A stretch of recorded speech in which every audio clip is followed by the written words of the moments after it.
time to face the facts. And the fact is, every season is stout season, especially when they come in little adorable cans such as this by my good friends down at Two Tides in Savannah.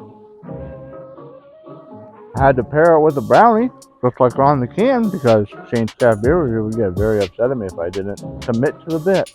So why don't we see what kind of facts we're facing and what kind of punch this packs right after the theme song.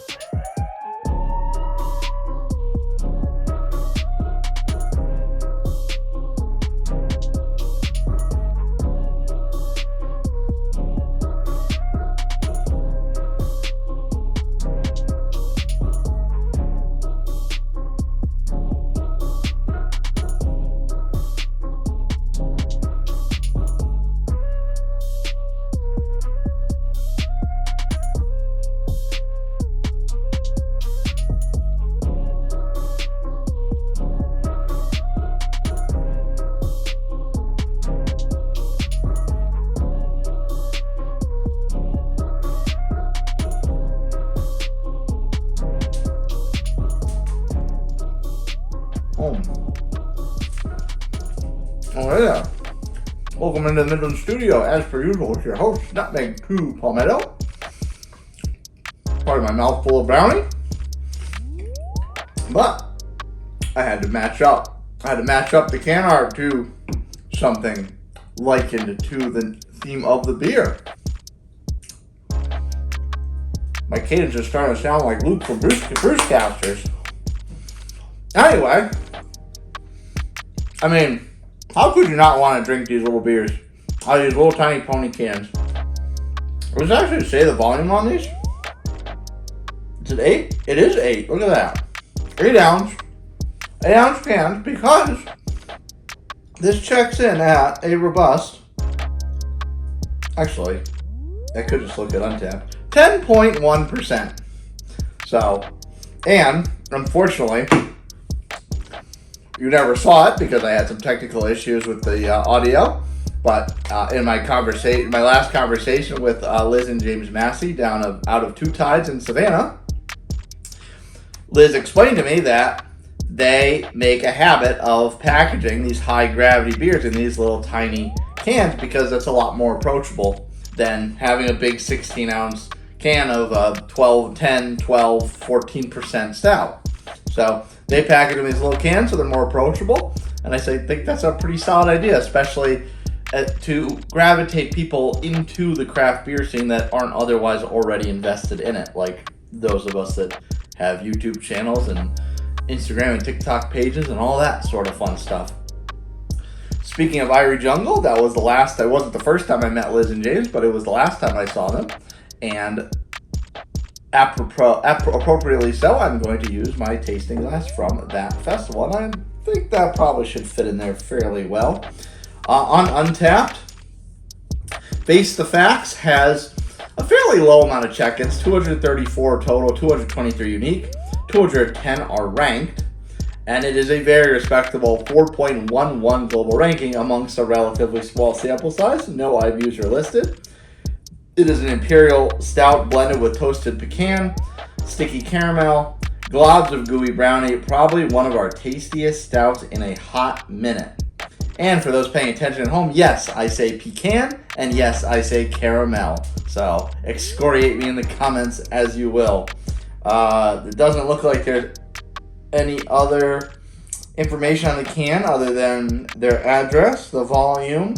Their illustration is done by Alexandria Hall, and I'll hold that up because it is kind of a cool can art with the brownies and the color scheme and everything. So I'm going to take one more bite of this, and let's try to ship this together and not waste any more time. I will say these little tiny cans are a lot easier to work my transitions with. Oh! I was covering with my hand, but that kind of got that chocolate got a little messy on me.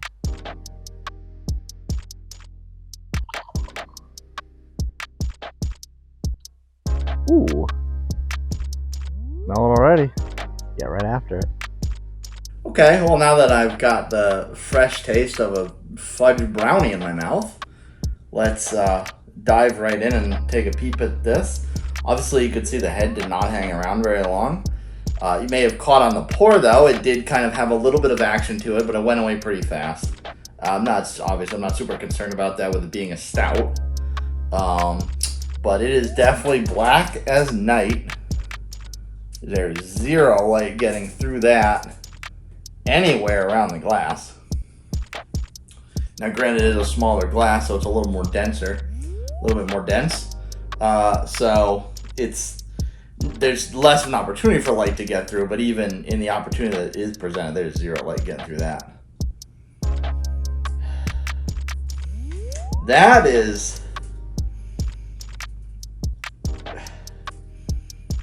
that is a very familiar aroma. The particular note on it is something that very, very, very familiar to me. It is like caramel, actually, but it's that very gooey caramel. It's not sweet or chewy kind of caramel. It's that you really just like spread over a cake or a brownie or something like that. It has a very like dark, viscous type of aroma in that caramel note. It is a little nutty, believe it or not. So I think that they're almost got everything it's selling. The nuttiness, it's got some kind of gooey caramel. It's definitely some kind of chocolate sweetness going on, or not sweetness like candy, but chocolate type of sweetness, that sort of thing. Well, that is not totally what I was expecting, but it smells delicious. So let's take a sip.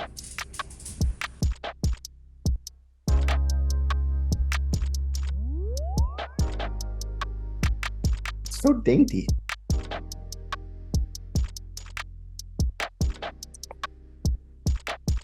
You would not particularly guess that was over 10%. Let's talk about it. I feel like I'm in Game of Thrones or something with this glass. Tiny little fancy mini goblet. I could tell you that tastes exactly like it smells. Very, very, very strong nuttiness.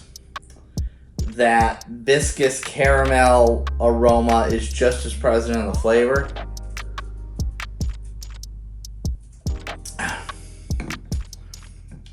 And I can't necessarily say if it tastes like a gooey brownie, and not because it doesn't, but because I just ate a gooey brownie.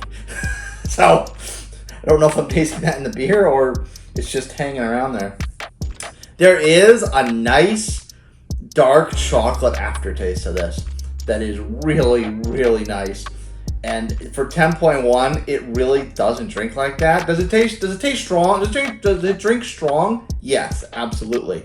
But it drinks strong like a low 8 beer, not a 10 plus beer. So it's definitely approachable. It's not overpowering.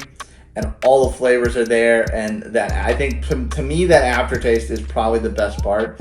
It is a really, really luscious dark chocolate finish that is just really tastes masterful. Woo!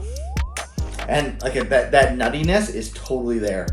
I don't particularly eat pecans for pleasure or enjoyment, but so to me, it kind of comes off more like peanuts almost, but it definitely doesn't taste like peanuts, if that makes sense. So there's definitely a nuttiness in there that is probably pecan and very, very noticeable to that pecan flavor for sure, 100%.